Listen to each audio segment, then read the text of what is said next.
Buenas tardes. Vamos a reflexionar hoy, mis hermanos, sobre Habacuc. Habacuc es un libro profético que se encuentra con los denominados profetas menores. Y el nombre de Habacuc no vuelve a salir más en la Biblia, ni en el Antiguo ni en el Nuevo Testamento, en ningún otro lugar.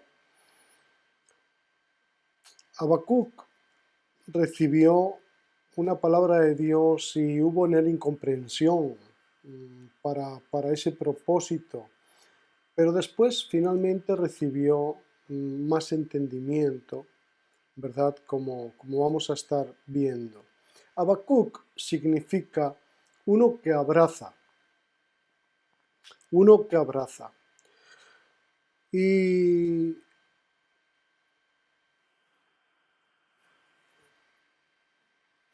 ¿por qué ¿por qué uno que abraza? ¿O por qué me estoy refiriendo a esto? Bueno, porque finalmente, al final del libro, vemos cómo él abraza entonces lo que no entendía, abraza aquello que no comprendía y abraza el propósito del Señor de una forma muy firme. Los primeros versículos nos hablan de una situación histórica donde la justicia estaba ausente, la violencia y la impiedad se encontraban por todas partes. En ese contexto es que vamos a comenzar a leer. Y vamos a leer en Habacuc 1, versículo 2 al 4. Vamos a ir leyendo progresivamente. Dice así el profeta: ¿Hasta cuándo, oh Jehová, clamaré y no oirás? Y daré voces a ti a causa de la violencia y no salvarás. ¿Por qué me haces ver iniquidad y haces que vea molestia? Destrucción y violencia están delante de mí, y pleito y contienda se levantan. Por lo cual la ley es debilitada, y el juicio no sale según la verdad, porque cuando el impío asedia al justo, o por cuanto el impío asedia al justo, por eso sale torcida la justicia. Él estaba clamando, había una necesidad de que Dios ayudase a su pueblo. Sin embargo, Dios no da la respuesta que el profeta esperaba.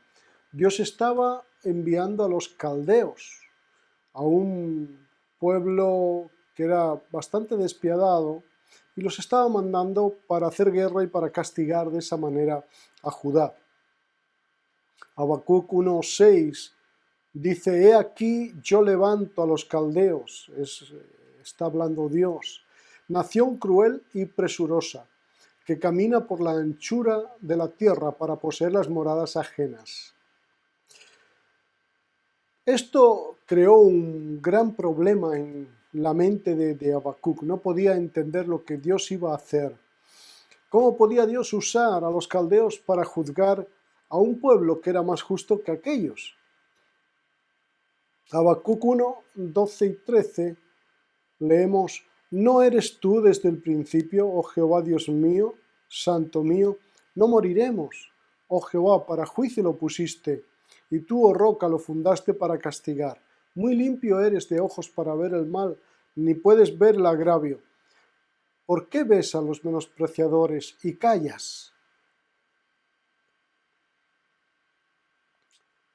Dios le responde ante todo esto que Él también los juzgará, Él también juzgará en un momento dado a los caldeos, pero eso será más adelante.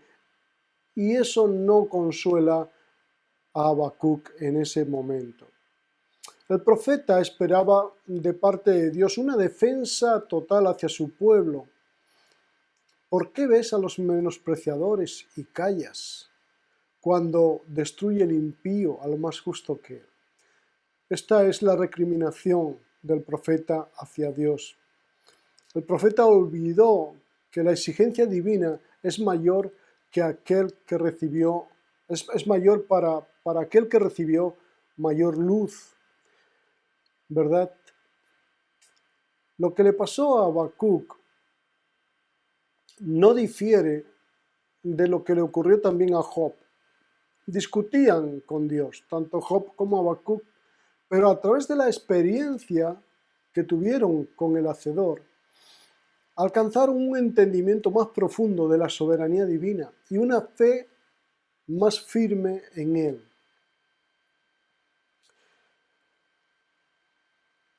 Habacuc finalmente entendió aquello que no entendía al principio, que Dios no debería ser adorado a causa de las bendiciones solamente, bendiciones temporales, sino que a Él, al Señor, se le debe adorar por quien Él es y no solo por aquello que recibimos. En el capítulo 3 de Habacuc, el sentido cambia totalmente. Ahora el profeta hablará sobre la redención futura del pueblo de Dios. En el capítulo 3, versos 7 y 8, dice: he visto las tiendas de Cusán en aflicción, las tiendas de la tierra de Madián tiemblan. Te has airado, Jehová, contra los ríos te has airado. Arde tu ira contra el mar, cuando montas en tus caballos, en tus carros de victoria. Aquí nos habla Habacuc hablando de esos ríos como los enemigos y a Dios como el que se aira con esos ríos de enemigos que vienen o que han venido contra ellos. Ahora, también nos habla aquí del mar. Arde tu ira contra el mar, en tus caballos, en tus carros de victoria. Recordamos que Moisés, ¿verdad?, fue el libertador del pueblo de Israel cuando estaban en Egipto, pero fueron librados poderosamente. Dios tomó el mar y lo abrió para que su pueblo pasara en seco. Isaías 59, 19 dice: y temerán desde el occidente el nombre de Jehová y desde el nacimiento del sol su gloria, porque vendrá el enemigo como un río. ¿Ve? Aquí está esta expresión otra vez. Vendrá el enemigo como un río, mas el Espíritu de Jehová levantará bandera contra él. Moisés recordó aquellos tiempos, Habacuc recordó aquellos tiempos y cómo Dios estuvo con su pueblo en todo momento. Y sabemos nosotros también que aunque el enemigo se levante impetuoso, ¿verdad?, contra el pueblo de Dios, Dios levantará a su tiempo un estandarte, porque Él es nuestra bandera.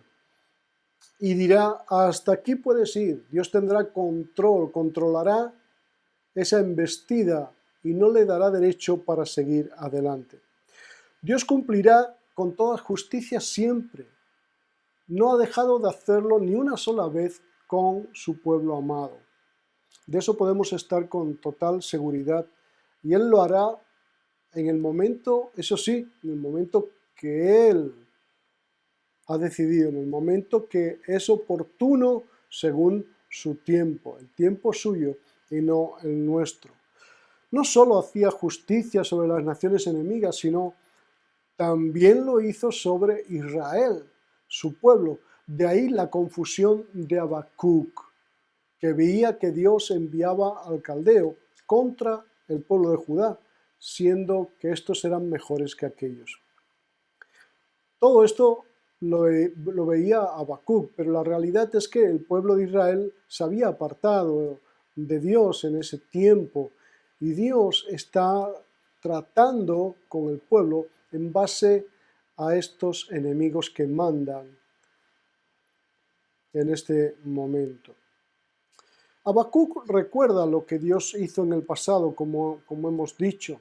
Dios salió a socorrer a su pueblo y a socorrer a su ungido. Nos habla de todo eso un poquito más, porque Habacuc sigue reflexionando con Dios en el verso 13 en adelante.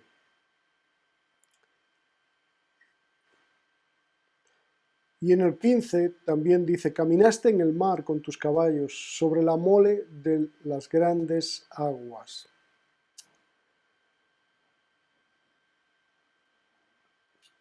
Habacuc está expresando la liberación pasada, pero también la liberación pasada del pueblo de Dios, pero también está diciendo que tiene que haber una liberación para el pueblo en el que él vivía, para el pueblo presente, el pueblo de Dios, que estaba siendo asediado ahora o iba a ser asediado por los caldeos.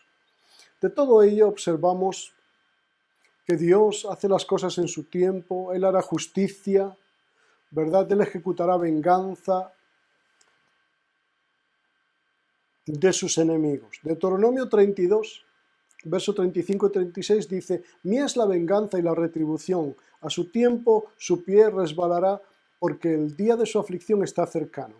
Y lo que les está preparando se apresura, porque Jehová juzgará a su pueblo y por amor de sus siervos se arrepentirá, cuando viere que la fuerza pereció. Suya es la venganza, eso es así de claro, suyo es el pago. Y Dios también juzgará a su pueblo, a nosotros, pero será más grande su misericordia. O sea, Dios los iba a juzgar a ellos, pero sería más grande su misericordia, la misericordia de Dios, que el propio juicio. El Señor ha juzgado a Israel en muchas ocasiones, pero no ha destruido nunca la nación de Israel, sino que lo que Dios quiso en el pasado hacer con ellos es traer orden en medio de ellos para establecer la voluntad de Dios.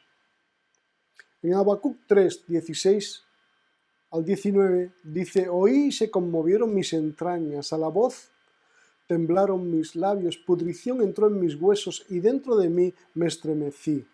Si bien estaré quieto en el día de la angustia, cuando suba el pueblo, el que lo invadirá con sus tropas. Aunque la higuera no florezca, ni en las vides haya frutos, aunque falte el producto del olivo, y los librados no den mantenimiento, y las ovejas sean quitadas de la majada, y no haya vacas en los corrales, con todo yo me alegraré en Jehová, y me gozaré en el Dios de mi salvación. Jehová el Señor es mi fortaleza, el cual hace mis pies como de ciervas, y en mis alturas me hace andar. Vemos aquí ya cómo está cambiando la mente de Habacuc, que aunque él no entiende los procedimientos de Dios y se queja, pero no es menos cierto que terminó la profecía con un compromiso renovado y una reafirmación de su fe, expresando confianza inquebrantable en el Dios soberano. Verso 16, oí y se conmovieron mis entrañas. En efecto, el efecto que tuvo el juicio divino en la vida del profeta lo está expresando de esa manera, ¿verdad? Queda revelado en estas palabras. No solo lo escuchó, sino que lo que iba a venir sobre el pueblo lo interiorizó de tal manera que le produjo en sus adentros una conmoción, un temblor, realmente un miedo a todo lo que iba a ocurrir. Pero, dice Habacuc, si bien estaré quieto en el día de la angustia, cuando suba al pueblo el que lo invadirá con sus tropas, estaré quieto. Es contradictorio esta expresión de Habacuc, es contradictoria, podríamos decir, humanamente hablando. ¿Cómo estar tranquilo en el momento de la angustia, de la aflicción? ¿Cómo estar tranquilo?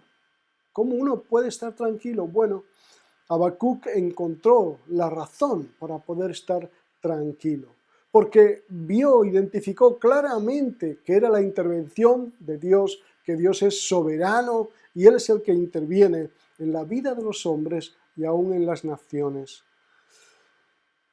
que no le conocen, en la vida de los hombres de Dios, pero aún en las naciones que no le conocen.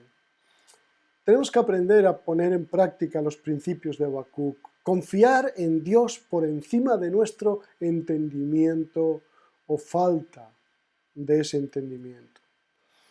Verso 17 dice, aunque la higuera no florezca ni en las vides haya frutos, aunque la situación sea deprimente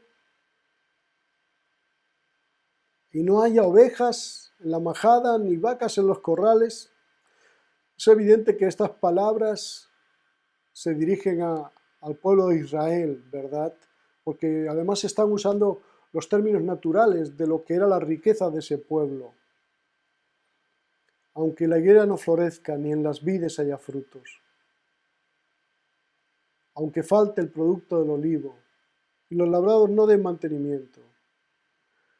Pero después dice, con todo yo me alegraré en Jehová y me gozaré en el Dios de mi salvación. Hay un cambio de chip, ¿verdad? Un cambio de mentalidad aquí. El Salmo 68, 10 y 11 dice, estad quietos y conoced que yo soy Dios. Seré exaltado entre las naciones, enaltecido seré en la tierra. Jehová de los ejércitos está con nosotros. Nuestro refugio es el Dios de Jacob. Es un salmo precioso, un salmo tremendo, que afirma lo mismo. Estaremos quietos, conoceremos que Él es Dios. ¿Por qué? Porque Él es nuestro refugio y sabemos que Él es el que hace todas las cosas. La fortaleza de Israel y de la Iglesia es el Señor. Proféticamente, Habacuc, como portavoz del Israel de esos días, exclama, Jehová el Señor es mi fortaleza, el cual hace mis pies como de ciervas y en mis alturas me hace andar. Verdaderamente la fortaleza de Israel no está en sí mismo, sino que es Dios su fortaleza. En mis alturas me hace andar. Qué bueno que aprendamos a andar en las alturas espirituales, en las alturas del Señor. El rey David, después de muchas de sus batallas, él subía al lugar fuerte. Lo llamaba el lugar fuerte, eran también sus alturas, para descansar y estar tranquilo. Dios quiere enseñarnos las mismas lecciones espirituales que Habacuc. Que nuestra dependencia jamás sea de las cosas materiales, personales, o que sea nuestra dependencia de nuestros propios recursos. Que nuestra dependencia esté en el Señor. Puede haber tiempos en los que desaparezca la prosperidad material y las seguridades que teníamos hasta hoy. Puede haber tiempos que desaparezcan cosas de estas. Pero este tiempo, mis hermanos, es una oportunidad para entender que nuestro sustento y sostenimiento no consiste en las cosas materiales, no consiste en lo que poseemos o en nosotros mismos, sino que si aprendemos a confiar y depender del Señor, entonces podemos estar en paz, tranquilos.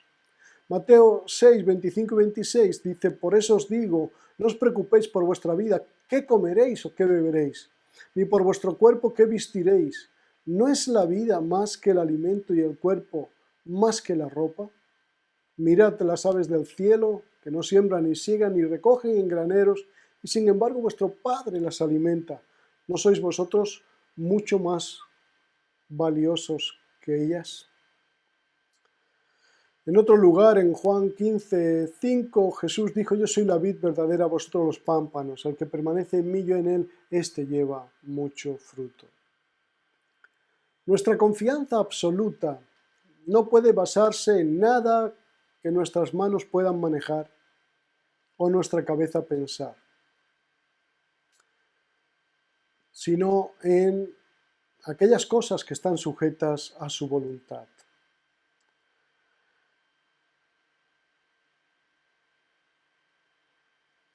Porque esa que estamos hablando, si hago las cosas por lo que yo puedo manejar, lo que yo puedo pensar, mi propia sabiduría, mis hermanos, estaríamos comportándonos como el mundo sin Dios se comporta. como la filosofía que rige en estos tiempos. Solamente nos podemos alegrar de veras y gozarnos de verdad en el Dios de nuestra salvación. Lo hemos aprendido ya en nuestra vida. Pongámoslo en práctica de nuevo hoy. Solamente en Él existe verdadera paz y verdadera seguridad. Y Él quiere que lo creamos, que lo aceptemos, que lo experimentemos y que así sea en cada una de nuestras vidas. El motivo real de nuestra alegría debe ser el mismo motivo que tuvo Habacuc. Con todo, yo me alegraré en Jehová y me gozaré en el Dios de mi salvación. Ese es el motivo real. De hecho, el verdadero gozo en la tierra no debería consistir en nada lo que ella hay, sino solamente en nuestro Dios y en lo que Él nos ha otorgado. Jehová el Señor es mi fortaleza. Vamos a acabar el día de hoy con esta expresión. Jehová el Señor es mi fortaleza, el cual hace mis pies como de ciervas y en mis alturas me hace andar. Si así hacemos, nuestra fortaleza será el mismo Dios y no nosotros o nuestras circunstancias. Si así hacemos, aprenderemos a andar en nuestras alturas, que son las alturas que Dios nos ha dado en Cristo Jesús.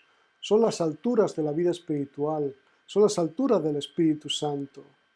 Esas alturas son su provisión constante. En nuestra dependencia a Él nos responde con provisión. Provisión con lo que ya nos ha dado, provisión con el Espíritu Santo en nosotros, provisión con su palabra, que es viva y eficaz. Provisión con una paz interna que sobrepasa todo entendimiento. Hay cosas que Habacuc no entendió o no entendía, pero él puso su mente y su corazón en quien era Dios, el Dios soberano que tiene control de todas las cosas, y esa fue la razón de llenarse de alegría y de gozo. Que así sea con cada uno de nosotros. Dios os bendiga, mis hermanos, y hasta pronto.